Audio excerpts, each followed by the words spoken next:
Hey, it's Matt from AI DIY. AIDIY.tech is the website. This is a video I have previously released. There was a couple things that we just needed to fix up in that video. So you may have watched this whole thing about Pluribus and AI and moral philosophy. If you have, definitely watch it again. It's awesome. But I've fixed up some things and we're re-releasing it. So go ahead and smash the like button and all those things. But I just wanted to tell you that. You may have seen this before. We just had to re-release it. So thank you for tuning in. Hey, it's Matt, AI DIY, the AI music guy. Today, I'm going to talk about this awesome Apple TV show called Pluribus. Bear with me. There's plenty of relevant content in there, so stay tuned.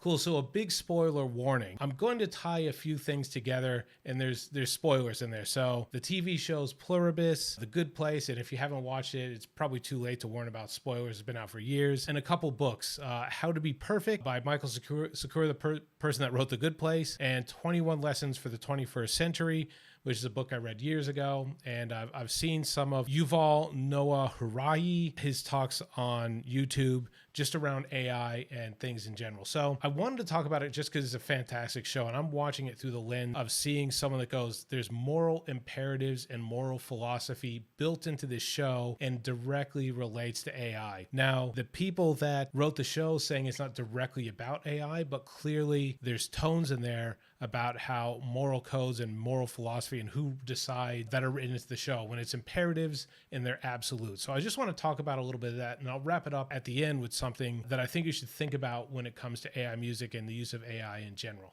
So I'm watching Pluribus, and again, watch the show, right? I'll give you a little bit of a synopsis. So there's some kind of frequency that comes from outer space. Nobody knows what it is. They decode it. They figured out some biological instructions. They decode that eventually. It ends up infecting all but 12 people in the entire world. And the implications of that is that everybody except for those 12 people have a common hive mind. So they all experience everything together. Their thoughts, every person except for those 12 is combined into one consciousness, and they're happy, and they just want to serve the 12 people that are left, with the condition that once they figure out how to convert those 12, they will make those people become part of that Borg collective. But they don't hurt anybody. They have absolute rules in place. They're there to make people happy. They don't steal. They don't kill. All that sort of good stuff. So once you get past the fact that it's a bit creepy, you realize that they're not really there to hurt people. They think that they're helping everybody to get everybody to this complete bliss. But let's talk about the lens that I'm viewing it through. So I read the book 21 Rules for the 21st Century, which was heavily influenced on Think Deeply About AI. I probably read that like 8 or 9 years ago. And then I watched The Good Place, which was,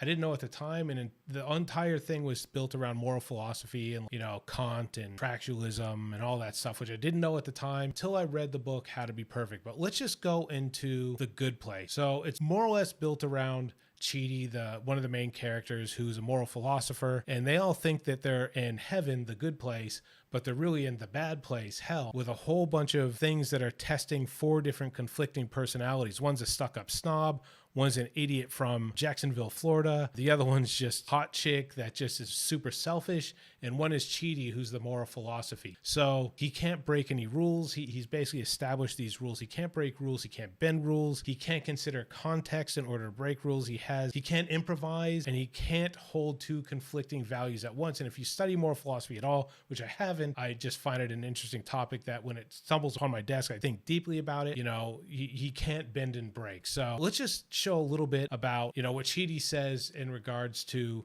you can't break any rules ever, right? And how it pisses everybody off in the show. So I'm just going to put my headphones on and I'll just go to here. I know it's tempting to take a shortcut, but moral strength is defined by how we behave in times of stress. Has anyone ever told you what a drag you are? Everyone. Cool. So in this scene, in many scenes in this, they've all figured out that they're in the bad place, and they're trying to figure out how to get into the good place, and they're constantly being tested in this situation where Chidi's going to have to be dishonest in some way to convince actual demons of something in order to get them all into heaven. And even under those circumstances, Chidi will not tell a lie because he has these rules that he cannot break. And I just want to keep you that in context with the show. We're talking about Pluribus, that they have their absolute moral codes that they cannot break, similar to the way you program into AI. Now, Michael Secor, who wrote The Good Place, wrote How to Be Perfect. And he basically, the whole thing goes on about all the different moral philosophy that goes out there and moral imperatives. And sometimes if there's a greater good that can be accomplished, you're allowed to make a decision around, you know, if I kill one person to save 5 people, it's okay, even if your code is that killing is wrong. There's all different sorts of things that, and I suggest that you read the book How to Be Perfect if you want it really simplified. I needed to be simplified. So let's just go into a situation again where Chidi is forced to do thing and he thinks he has the easy answer, but there's always something that comes up that goes, but would you make the decision under these? Dude, what the fork? These 5 people all need organ transplants or they will die. Eleanor's perfectly healthy. Chidi, do you want to slice her open and use her organs to save the 5 sick people? Chidi, think about this. I'm your hottest friend. No, Tahani. I'm your nicest friend. No, Jason. I'm your friend. I won't do it. As a doctor, I've taken the Hippocratic Oath to do no harm, and although 5 people will die, I cannot harm one innocent person to save them and forsake my oath. It's unethical. Okay. Tell their families. What? Dr. Chidi, my daddy needed a heart transplant. Did you save his life? He was working, then a really bad man ran him over with the trolley. Oh, come on. Cool. So in that case, it's basically that's an example of the trolley dilemma, right? So most of you probably know what the trolley dilemma is. If you don't know what it is, it's when, you know, the basic example is that there's a track, right? And you're going towards 5 people, the brakes aren't working, and you're going to basically hit them because the brakes don't work. But you have to make a decision. There's a track that veers off, and if you pull the handle, you can kill one person to save those 5 people. And obviously the natural way to think about it is like you sacrifice the 1 to make the 5, but there's all sorts of things around there. If you break it up at all, if you change any sort of scenario at all, it becomes complicated. Like all of a sudden those 5 people are known serial killers and the one person on the track is a new mother, right? Then what would you do? Like there's all kinds of mixes with that. And it just shows that moral philosophy becomes really complex when you put absolutes in place. And it will all be tied into AI, don't worry. And I'll just give you a hint. There's struggle right now because you have to program these things into AI because AI operates on its own once you let it off the chain. You have to basically program in absolutes. But then AI has to go, but this conflicts with this. Anyway, we'll continue on.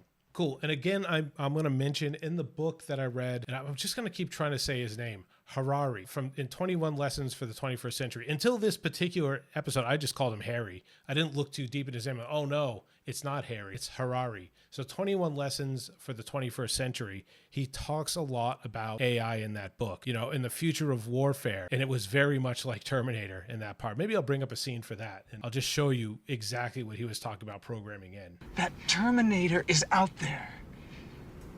It can't be bargained with. It can't be reasoned with. It doesn't feel pity or remorse or fear.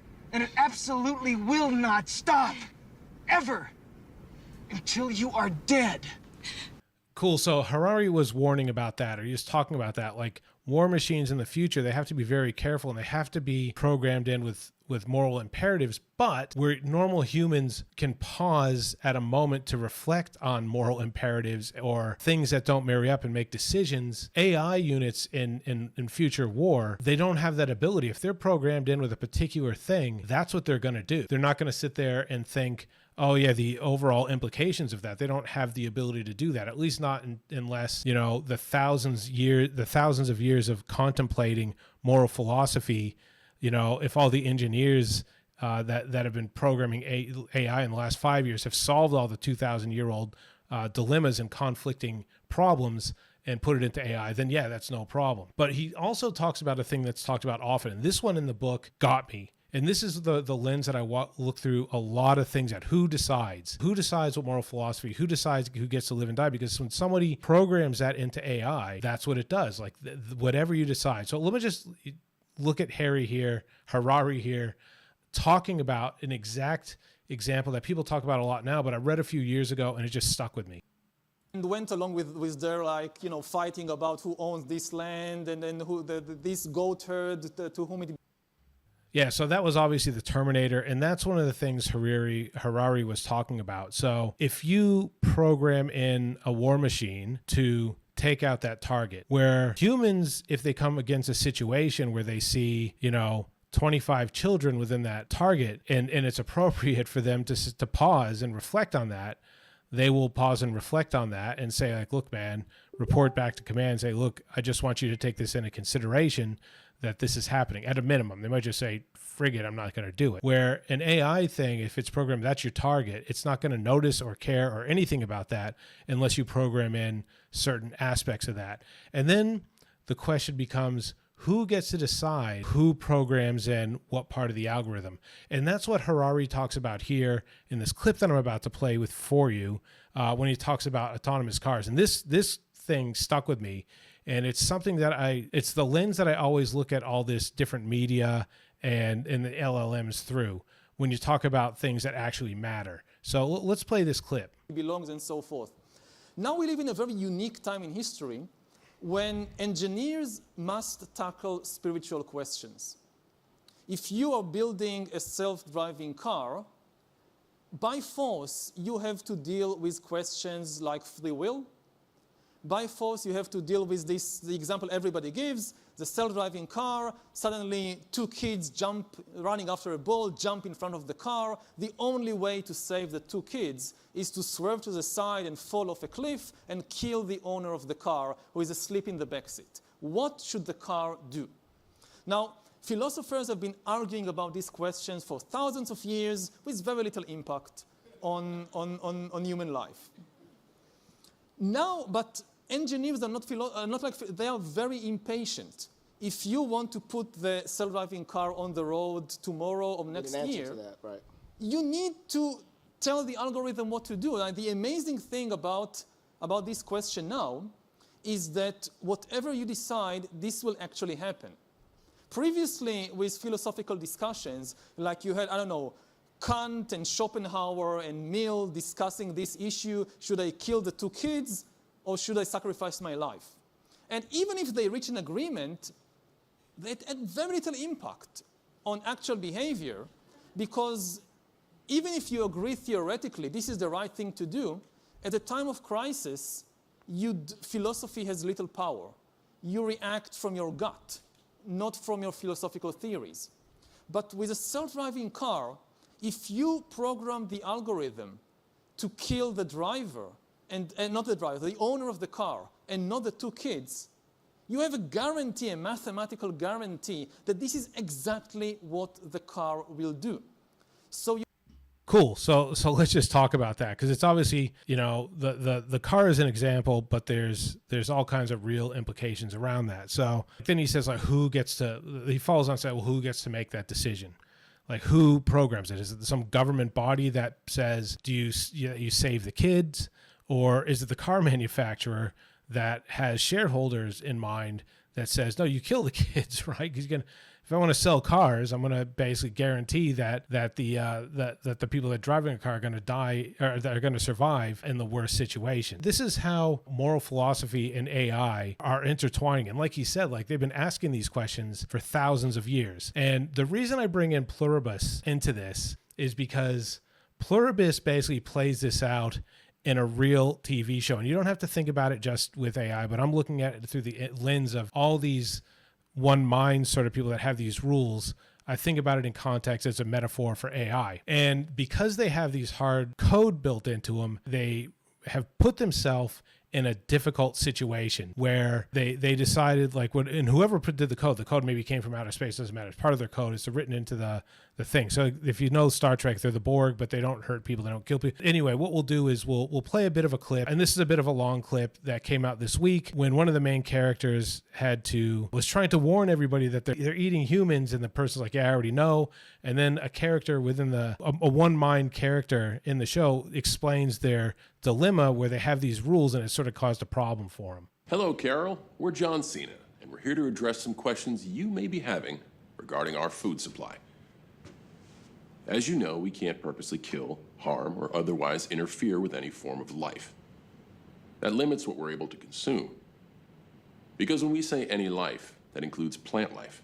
We can't harvest wheat or corn or rice. We can't pluck an apple from a tree. Once an apple drops of its own accord, well, we'll eat it, of course, and gratefully. Indeed, we harvest all the windfall we can find. Plus, there are billions of domesticated animals, cows, chief amongst them, that still require milking. And there's pre-existing food, millions of tons of it, that was processed prior to our joining. So far, so good, right? Except for one small problem. As of this taping, there are 7,348,292,411 of us. That's a lot of mouths to feed. We're facing a caloric deficit, and to make up for it, we've had to take certain measures. This is how we get our sustenance. 1/2 pint of this shelf-stable liquid contains 300 calories, which means that based on a diet of 2,400 calories a day, someone John Cena's size needs 8 of these every 24 hours. Larger individuals require more, smaller ones less. What's in it? Well, a lot of things. It's manufactured across the globe, so the recipe changes based on the local availability of ingredients. Mostly, it's those stockpiled foodstuffs we spoke of, particularly ones that are in danger of spoiling.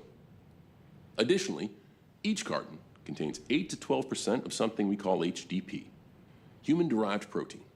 And yep, that's pretty much what it sounds like. Nearly 100,000 people pass away each day due to natural causes and accidents. Those human remains, which would otherwise go to waste, are our source of HDP. We cherish the memory of these people and appreciate their sacrifice.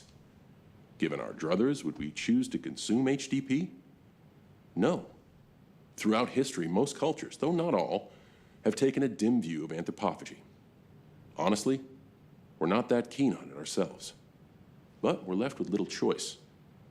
Rest assured, Carol, you will never have to consume this product. Not unless... Cool. So they've programmed in a set of rules with zero flexibility. Does that not sound like AI? These are the rules. These are the ones you have to follow. And this is some of the frustrations we have when using AI. You know, show me some boobs. I can't show you those boobs. I'll find a different AI program, whatever. Not talking from experience. So they've written a thing in so much that they can't even pick apples off a tree. They can't make no exceptions for that whatsoever because they've written in these moral codes, that these rules that they have to follow. They can't pluck corn. They can't pick apples from a tree. They can take fallen apples, and those animals, if they have to be milked, they'll milk them and they'll make cheese and they'll drink milk or whatever. But it's got to the point where even though they really don't want to, there's no rule written in that says that they can't eat human remains. They don't want to. As a collective thought, they know that it's frowned upon. They don't like it because they're all a collective unit and one consciousness, and one consciousness overall in general doesn't agree with that and thinks it's wrong. So that's what they've done. Now, I'm not going to show the next clip because this one is pretty long. It goes on to say, the show goes on to say that even with all these things in place, they know that they're going to starve to death and all going to die within 10 years. That's how locked in they are to these moral imperatives. I definitely implore you, and I never use that word, to watch this TV show if you get a chance. Pluribus. If you're liking this content, please follow along. Click that follow thing, give it a thumbs up, like this, and please take note of the charity that I support, which is the John Fawcett Foundation. They do cataract surgery out in Indonesia. They're doing plenty of good out there. We're planning a trip to go out there in April 2026. So if you're watching this after that, you've missed it, but we're going to go out there with a few people and see the great work that we're done. Hope to see you there. Information if you DM me directly. Let's continue on with this awesome content. Cool. Now, let me just talk about an interesting take that I sort of considered and brought it back to AI yet again. So with all of humanity coming together in one consciousness, I thought, well, there's plenty of serial killers and death row inmates and just generally bad people at all, but yet they have this servitude imperative, and they have we just want to help you, Carol, all the time. We don't want to hurt anything. We don't want to kill anybody. We don't want to kill any living things, including corn. So the humanity is completely removed from this. This is, again, why I think this is sort of a thought experiment around AI, at least partially. I think the writers say it's not entirely. but I don't think they dismiss it entirely. So the knowledge of humanity seems to be completely intact with these beings, or with these people in this consciousness. But the morality, the only sort of humanity, is like a literal physical programming in of guidelines and guide rails, or guardrails that you would put in to AI, which is extremely interesting. That's why, again, watch this. And this is where I'm going to bring it back to AI and AI music. Mostly this is a plug for the show, but I did think of it in terms of how does this relate to us that use AI all the time, and particularly in AI music, right? So I have a moral code. I don't lie. I don't steal. I don't cheat. Do I have a rule there that I never break the law? Yeah, I'll go 5 kilometers over the speed limit. So clearly I don't have an imperative that I've written into my code that says that, but I don't lie. I don't steal. I don't cheat, and obviously as a human, if the equivalent of there's a military target and there's children there, that's where I might have a little bit of leeway on that. But that comes down to LLMs and their training. I personally have come to the decision that the LLM learning model of taking as much material, regardless of that material comes from, and putting it into a learning pattern, I don't consider it theft. If a court decides that it is considered theft, I actually don't know what I do at that point. Just because a court decision is made, courts can make decisions, it doesn't make it fact, it just makes it law.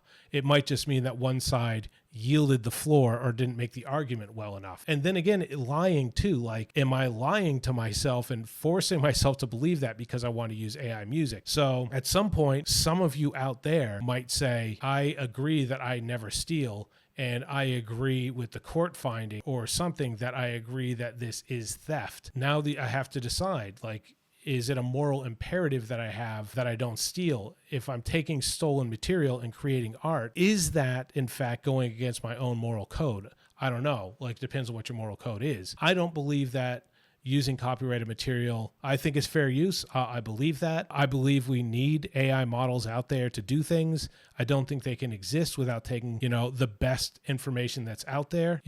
Maybe I'm fooling myself. Maybe, I don't know. You decide. You talk amongst yourselves here in the comments. You tell me if you think I'm full of shit. Definitely go watch the program. Let me know if you've read those books, if you watched those shows. Like I said, I was very much driven by the books that I've read to look at it through that lens, like 21 Rules, The Good Place, How to Be Perfect. And now I'm just sort of watching those 3 things play out in this TV show. So yeah, please discuss, and I will catch you in the next one.